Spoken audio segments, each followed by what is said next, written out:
We've reviewed your position and compensation structure. Effective immediately, your salary is being reduced by 50%. You have 24 hours to accept the new terms or submit your resignation. That's what they said. No warning. No performance review. No acknowledgement of the 5 years I'd spent building their systems, streamlining their processes, and quietly saving their deadlines when no one else could. Just an HR rep named Lindsay, sitting across the table with a corporate-approved smile and a printout she slid toward me like a restaurant check. I didn't say anything, because in that moment, there was nothing to say that would matter. Lindsay kept talking, as if I hadn't heard her the first time. This is part of a broader restructuring initiative. Your role is being simplified. The responsibilities are being distributed more evenly across your department. It's not personal. Not personal. But I glanced at the new salary figure on the paper. It wasn't a pay cut. It was a financial slap in the face. Rent would eat most of it. Groceries and bills would fight over what was left. I took a slow breath. May I ask why I'm the only one affected? Lindsay blinked. We can't disclose internal decisions about other employees. Convenient. I knew it wasn't performance. I'd received 3 internal awards in the last 18 months. I'd rebuilt their client intake model from scratch. The system they bragged about to stakeholders. That was mine. And they knew it. But here they were telling me to accept half, or leave. And the worst part, they delivered it like they expected me to fold. Like I'd shrug and say, I understand, because that's what I'd always done. But I didn't fold. I didn't speak. I just looked Lindsay in the eye and said, I'll need the full 24 hours. She nodded, relieved. Probably thought I was going home to cry and talk myself into acceptance. But what she didn't know was that I wasn't going home to decide. I was going to make one call. And by the time those 24 hours were up, they'd regret ever putting that paper in front of me.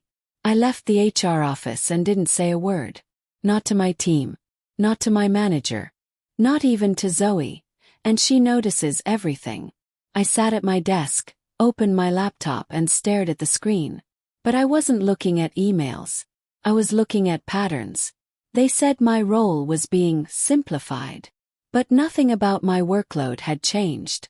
In fact, I'd picked up 2 new accounts just last quarter. I'd onboarded a $1.2 million client. I'd closed the gap between operations and sales when no one else could get those departments to speak in full sentences. So I started digging. Internal org chart, access logs, project alignment docs. And that's when I found it. New hire. Title: Strategic Workflow Assistant. No formal announcement. No onboarding email. Just a name, Carson Holt. I'd never met him. Never worked with him. But I recognized the last name. Holt. Same as Catherine Holt, the new VP of Operational Realignment, who joined 3 months ago and had been quietly reviewing roles. It didn't take a genius to piece it together. I was being cut, not because I wasn't valuable, but because someone wanted my role. For someone else. Someone less experienced. Someone easier to mold. Someone with a last name that opened doors I had to pry apart with blood and grit. I clicked Carson's profile. No credentials. No projects assigned. Just a department code. OPS. My department. They weren't eliminating my position. They were gutting it. Dumbing it down. Stripping it of authority. And handing it off. But what they forgot, what they always forget, is that when you spend 5 years quietly building the foundation, you also learn where every screw is loose. And I knew exactly who to call. The one person whose multi-million-dollar launch I saved last year, while my boss was on vacation and the whole system was crashing. The one person who told me, if you ever need me, you call. That moment had arrived. And they had no idea what kind of storm I was about to set in motion. At 7:14 p.m., I sat in my car outside my apartment, engine off, phone glowing in my hand. I wasn't crying. I wasn't shaking. I was calculating. There was only one person I trusted with what I was about to do.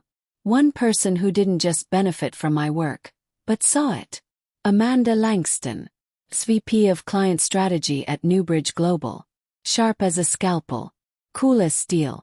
We'd worked together on the Ridgeline account, the one that had nearly imploded under scope creep and a tech disaster that wasn't her fault, or mine. We pulled it off in 6 weeks. She called it a miracle. I called it unpaid overtime and fixing everyone else's mess.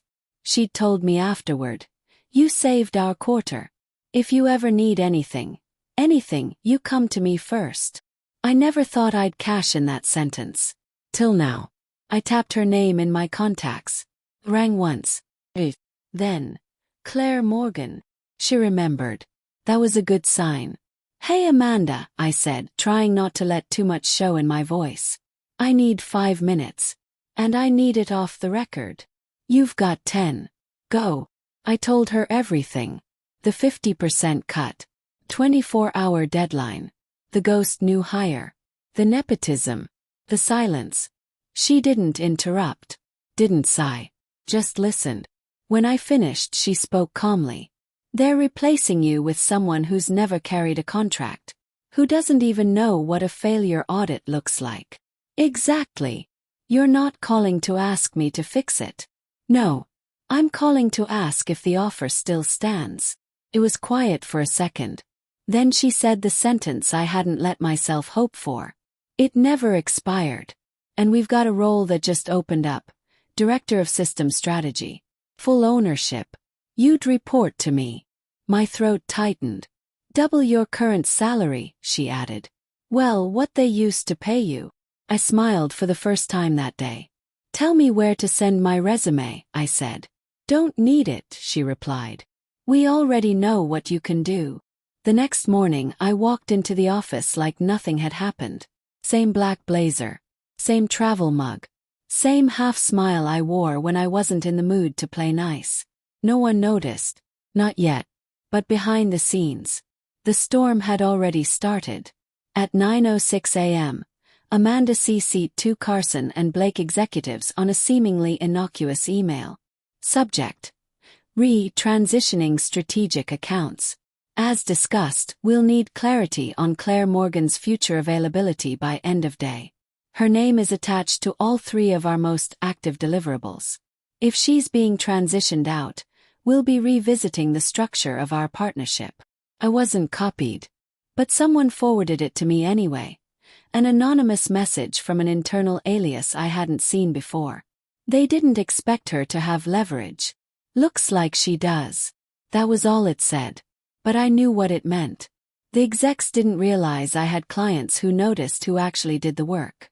They thought they were reshuffling an org chart. What they were actually doing was poking a bear that knew how the contracts were written. By 11:20 a.m. Michael, my department head, stopped by my desk. "Hey Claire, do you have a second?" I looked up slowly. "For what?" He smiled. It didn't reach his eyes. "Just wanted to touch base. HR mentioned you're still reviewing the adjustment package. Totally understand. No pressure, of course." "No pressure." Yesterday they gave me a 24-hour deadline and a pink slip hiding behind a smile. Today. He was trying to act like it was flexible. "I have until noon, right?" said. He nodded cautiously. "Well, we're happy to talk through anything you need." That was the moment I knew. They'd heard from Amanda. And suddenly, I wasn't a restructured asset. I was a flight risk tied to millions. I didn't answer him. I just smiled and returned to my screen. And as he walked away, I could practically hear it. A shift. They thought they gave me 24 hours. But I just handed them a deadline. At 11:58 a.m., I walked into conference room 4C. Same HR rep, same department head, same tension, but the energy? Different. Lindsay from HR sat straighter this time. Hands folded too neatly over a folder that looked much thinner than yesterday. Michael gave me that fake casual smile that only appears when someone's already been warned they screwed up. I sat down calmly. No binder. No notes. Just resolve. Lindsay cleared her throat. "Claire, thank you for coming back. We wanted to revisit the conversation from yesterday and offer clarification regarding your role and compensation." I tilted my head slightly. Clarification or reversal? Michael jumped in. Well, technically, a re-evaluation. There was some miscommunication, clearly. The 50% reduction wasn't intended to reflect your performance. I didn't let him finish. I know, I said. It was intended to clear space. Lindsay's eyes flicked to Michael. I leaned forward slightly. You thought I wouldn't notice the new hire. You thought I'd swallow the insult because it was handed to me quietly. And maybe that would have worked, if I didn't know what I'm worth. Michael opened his mouth again. I raised a hand. I'm not here to negotiate. I'm here to inform. Their postures stiffened. I pulled a single page from my bag. Amanda's official offer letter, printed, signed, stamped with a start date. I slid it across the table. Effective end of day today, I'm resigning. This is your formal notice. Lindsay blinked. Claire, this isn't. I'm not done, I said calmly. You didn't just try to cut my salary. You cut your client ties. Amanda Langston. She's taking me on as Director of Systems Strategy. And as of tomorrow, I'll be managing the very deliverables your firm was banking on. Michael paled. I stood up slowly. You had 24 hours to keep me. Gave you every one. You chose silence. I looked them both in the eye. Now you get to feel it. And then I walked out. Not bitter. Not broken. Just done. And 10 steps ahead. By 2 p.m., my resignation was circulating like wildfire. I hadn't posted anything. I hadn't said a word to anyone except Amanda and the HR team. But the walls in corporate buildings. They whisper. And by mid-afternoon they were shouting. Zoe messaged me on Slack before I even made it home. Michael just ran out of a meeting red-faced. Legal was on the call. Something about breach exposure. Then another from a product manager I barely knew. Wait, did you just resign? They said your projects were being reassigned. Except nobody knows where your documentation is. Or how your integrations work. I stared at the messages coming in. Not because I was surprised, but because it was happening faster than I expected. Turns out, when you do the work of 3 departments and no one bothers to learn how, your departure feels like a systems crash. By 4 p.m. my phone rang. It was a number I recognized, the company's CEO's office. I let it ring. Then I declined the call. Let them feel it. They didn't call when I carried Atlas. They didn't call when I closed the Ridgeline restructure. They didn't call when they told me I was worth half. They don't get to call now. At 5:02 p.m., Amanda texted. Heard they reached out. Let them realize what they just lost. I smiled and closed my laptop. That 50% they tried to take. They were about to pay double to clean up the mess. Monday morning, 8:58 a.m. I walked into the Elevation building. New ID badge, new title, new standard. Director of Systems Strategy. Was on the door. On the onboarding packet. On the call sheet. No one misspelled it. No one asked me to explain what I do. They already knew. Amanda met me in the lobby. Not a secretary. Not an assistant. Amanda Langston herself. VP. The woman who'd seen through the chaos back at Carson and Blake and knew the truth. I wasn't holding things together. I was the reason they ever held at all. She walked me to my office. Not a cubicle. Corner suite. With a view. This is your home base, she said casually. You'll oversee 4 verticals to start. And yes, before you ask, you'll have full discretion over staffing and systems redesign. Blinked. You're just handing it to me. She laughed once. Claire, you already built this role before we posted it. All I did was put your name on the paperwork. There was no performance theater here. No onboarding slideshow filled with hollow phrases like, we're a family, or we're all equals. They didn't ask if I needed time to adjust. They asked what they needed to clear out of my way. By 10:30 a.m., I'd already been briefed on 3 client portfolios. One of them, a former Carson and Blake partner who followed me out the door when they heard I was leaving. No chasing. No second guessing. Just traction. Real. Immediate. Unapologetic. At 11:07, Amanda popped her head in before her next meeting. You good? She asked. He nodded. More than good. She gave me a quick smile. We're not here to waste your time, she said. We're here to scale your impact. I sat back in my chair after she left, finally still. For the first time in years, I wasn't clawing my way into a room. I was building the table. It's strange how quiet it gets after you leave a place that took so much from you. Not just the hours, not just the credit, but the energy it took to constantly justify your presence. At Elevate, I don't do that anymore. But over the next few weeks, the ripples from my exit kept rolling in. Zoe called me 2 nights ago. We hadn't spoken since I left. We'd only exchanged a few brief texts. But when I picked up, I could hear it in her voice. They're still trying to figure out how you did it. How I did what? Yes. She laughed softly. Everything. The integrations. The client models. Timelines. The cross-team comms. You left with no drama, no public meltdown. And now every senior manager is scrambling like you took the damn playbook with you. I didn't say anything. Just let the silence sit. Then she added. They had no idea how much of it was held together by you. Until it started falling apart. That sentence stuck with me. They only noticed my value when I stopped giving it to them for free. And now, I don't have to be the fixer in secret. I don't have to raise my hand and wait for recognition. I don't have to soften my brilliance so someone else can repackage it safely. At Elevate, when I speak, they listen. Not because I shout, but because I'm the one holding the blueprint. And the ones who tried to cut me in half. They're still paying for it. Every single day they can't replace what they discarded. Last Friday I got a LinkedIn message from someone I barely remembered. Daniela Tran. Junior Ops Analyst at Carson & Blake. Blake. Mart. Always early to meetings, always the last one out of the room. The kind of person they asked to take notes but never invited to speak. Her message was short. Claire, I handed in my notice today. I watched how you left. I saw how you didn't flinch.